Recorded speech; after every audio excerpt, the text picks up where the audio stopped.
캔서에 준하는 핵을 갖고 있을 때 우리가 사이톨로지 에티피아가 있다고 합니다. 그래서 엔도메트리얼 캔서의 그 히스톨로지 클래시피케이션을 보면은 서빅스에서는 뮤시너스 타입이 많듯이 여기서는 엔도메트리오이드 타입이 가장 많고 거기에도 그 서브 아류가 빌로글랜듈라 타입입니다. 뮤시너스, 시로스, 클리어 여러 가지 타입이 있을 수 있고 엔도메트리얼 캔서를 그 팩토제네시스에 따라서 크게 타입 1, 2로 나누고 있습니다. 그 타입 1은 주로 이제 젊은 여성 에스트로겐에 의해서 생기는 거고 타입 2는 아트로픽 나이 많은 여성에서 많이 생기고 모플로지는 이 타입을 볼 때 엔도메트리오이드나 뮤시너스 타입이 많고 그래서 백그라운드에 하이퍼플라지아가 있고 그 몰레큘라 제네틱스에 의한 것도 이거는 여기는 타입 2에서는 P53과 관련된 거에 의해서 되지만 이거는 다른 피텐이나 KRAS나 베타카테닌, MSI 이게 다 탑 2에 원에 속합니다. 그리고 비해결도 이것이 좀 더 인돌렌트한 코스를 취하고 있습니다. 오바리도 이거와 똑같은 패턴으로 타입 1, 2를 나누고 있습니다. 그래서 보시면은 하이퍼플라지아에 의한 타입 1 타입은 이렇게 정상에서 심플 하이퍼플라지아에 에티피아가 있어서 이것이 캔서로 가고 이때 이제 진이 뮤테이션이 같이 동반되면서 이제 이렇게 변화가 옵니다. 그래서 이건 아까 시크리트리 액티비티가 있는 컴플렉스 하이퍼플라지아에 미드 에티피아가 있는 것이 이와 같이 글랜드가 서로 뭉쳐지는 아데노카시노마로 변화한 것을 볼 수가 있습니다. 이렇게 아데노카시노마는 이렇게 컨프런터그로스 할 때 인비시브 캔서라고 우리가 흔히 얘기하고 이거는 아까 보기에 심플 이게 백투팩이 아니기 때문에 심플 하이퍼플라지아면서 에티피아가 없는 그런 소견이 이렇게 될 수 있다라는 것을 아마 표시하신 거 아닌가. 제가 사진을 찍은 게 아니라요. 분명하게 말씀드리려서 그렇습니다. 엔도메트리오이드 카시노마는 아까 말씀드린 것처럼 뮤신을 프로덕션하지 않고 전체의 그 사이토플라즘이 핵이 차지하는 그런 양상을 보여주고 사이토플라즘이 이렇게 남아있다 하더라도 뮤신을 분비하지 않을 때 우리가 엔도메트리오이드 카시노마라고 합니다.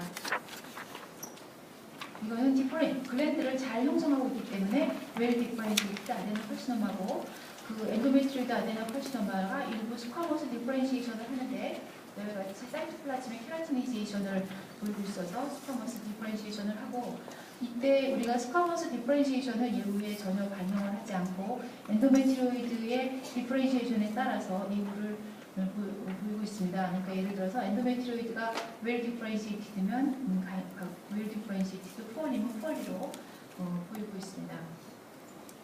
이것도 역시 스쿼머스 디퍼렌시에이션인데 일부 대부분은 근데 제가 보기에는 여기서 글랜드를 많이 형성하고 있기 때문에 저 같은 경우에 이게 정말 스쿼머스 디퍼렌시에이션인지 아니면 글랜드가 푸어리 디퍼렌시에이티드로 가는 네스트를 솔리드를 하는 건지 하기 위해서는 면역 스쿼머스 디퍼렌시에이션에 대한 P63 염색을 해서 이것이 잘 나오면은 스쿼머스 디퍼렌시에이션이라 하고 아니면 이거는 웰에서 급선회해서 푸어리 디퍼렌시에이티드로 가야 한다고 생각이 됩니다. 그래서 엔도메트리오이드 타입 중에서 빌로글랜듈라 패턴이 있는데 이 빌로글랜듈라 패턴은 시로스 칼시노마도 파피라리 스트럭처가 상당히 특징적인데 파피라리 스트럭처는 거기서는 그 코어가 상당히 두꺼운 코어로 되어 있는데 그 엔도메트리오이드 타입은 아주 슬렌더한 핀한 이런 아주 그 가느다란 그런 코어를 갖고 있는 것이 특징입니다. 그래서 피고 스테이지에서 엔도메트리움의 그레이드를 정할 때 이 솔리드 포션이 이 글랜드를 잘 형성하고 있는 것이 웰이고 글랜드가 서로 깨져서 이렇게 솔리드한 형태를 쉬트나 클러스터를 형성하게 되면은 이거는 솔리드 그로스라고 해서 5%보다 미만일 때는 그레이드 1, 50%까지일 때를 그레이드 2, 50%보다 많을 때는 우리가 그레이드 3로 진단하고 있습니다. 이럴 때 스쿼머스 디퍼렌시에이션은 반영하지 않습니다. 예후에 반영하지 않듯이 반영하지 않습니다. 엔도메트리오이드 타입 그레이드를 볼 때 이렇게 글랜드 형성을 잘하는 건 그레이드 1이고 이렇게 솔리드하게 형성하는 거는 그레이드 3, 50% 이상일 때 그레이드 3로 합니다. 타입 2에 대한 엔도메트리얼 캔서를 보겠습니다. 이거는 타입 1의 하이퍼플라지아 과정을 거치지 않고 인트라 에피데리얼 카시노마, 엔도메트리얼 그 EIC라고 해서 엔도메트리얼 카시노마를 거쳐서 시로스 캔서가 되는 과정을 얘기합니다.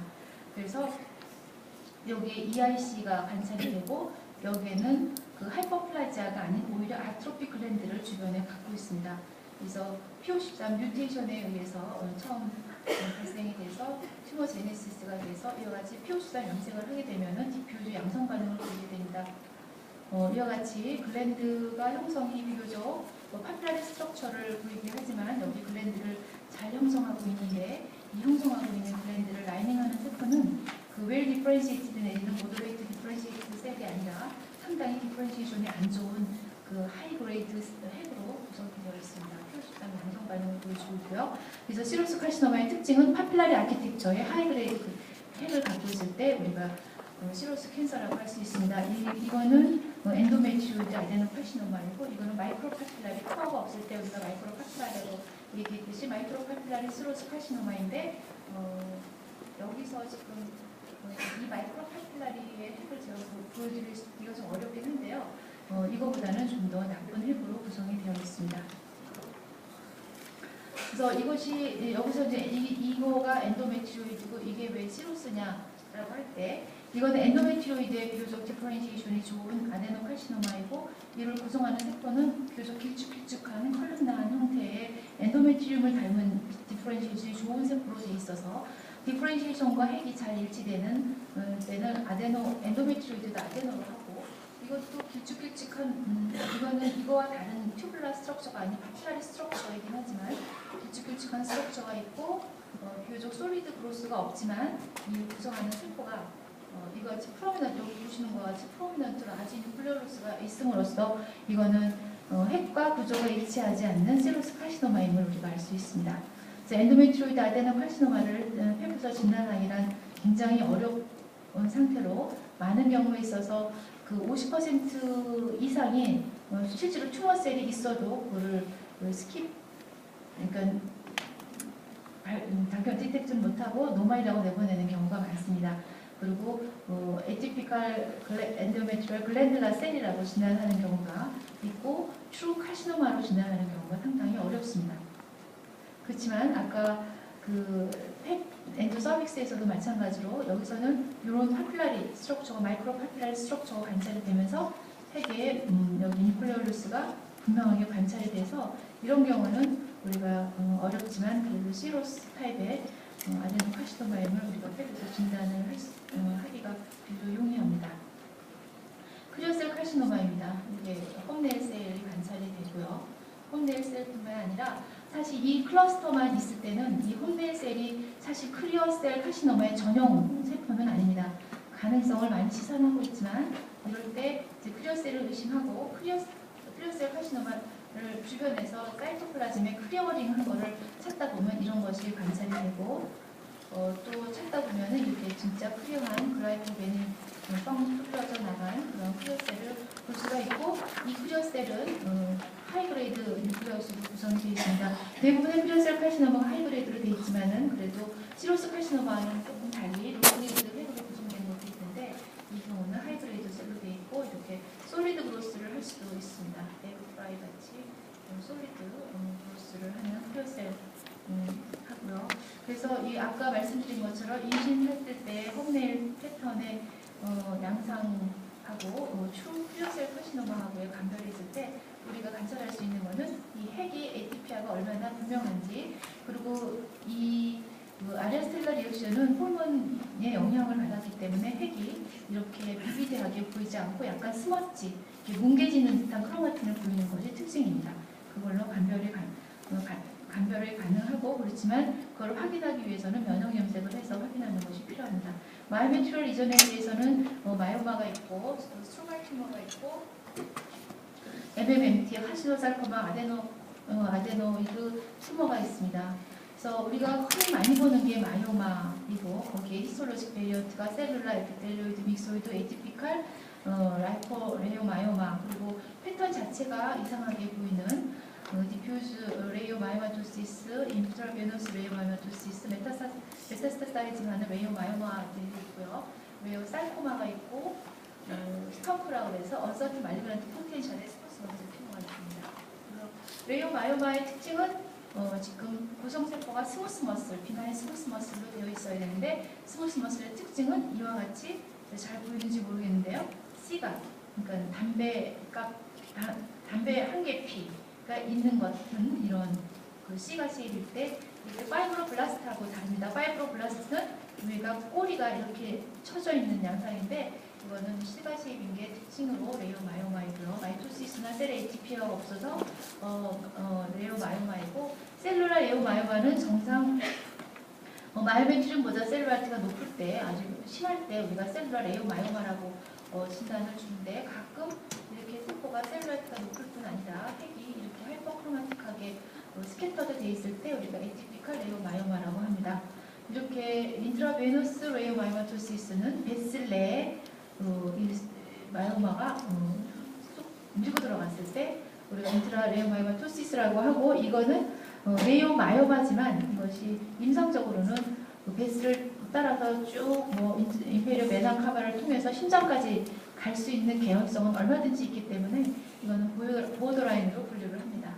이렇게 그리고 이 인트라베너스 레이오마이오마토시스는 특징적으로 이렇게 뱃슬이 상당히 풍부해서 이 뱃슬에 의한 바시클라 레이오마이오마처럼 형태를 보이는 경우가 있습니다. 최근에 저희 케이스 제가 바로 어제 봤는데요. 2007년에 우리가 젊은 여성인데 마이오맥토미를 해서 마이오마라고 진단을 했고 2009년에 또 마이오맥토미를 해서 했는데 마이오마라고 저희가 진단을 했습니다. 그런데 요번엔 TH를 해봤더라고요. 근데 TH인데 인트라베너스 레이오마이오마토시스로 그게 이것이 저희한테 보내진 검체 전부에 오바리에도 가 있고요. 파라메트륨을 뚫고 밖으로 나간 거, 그리고 저도 제 생각이 안 나는데 하여튼 이 환자 같은 경우는 전신에 다 갔을 아까 그 환자 같은 경우는 전신에 다 갔을 것 같은 그러한 소견이어서 저는 인트라베너스 레이오마이오마토시스를 소수 보긴 했지만 최근에 본 것처럼 아주 심한 무서운 경우는 처음 봐서 근데 세포가 조직이 이렇게 바시클라 레이오마이오마토처럼 보여서 앞으로 우리가 조금만 띄워줬을 때 뱃슬이 없을 때 우리가 어떻게 인트라베너스 레이오마이오마토시스로 진단하는지 그것이 큰 일이라고 생각이 되었습니다. 이와 같이 뱃슬 내로 이렇게 들어가는 양상을 볼 때 인트라베너스 레이오마이오마토시스고요. 그리고 이제 말리그란트 키 이거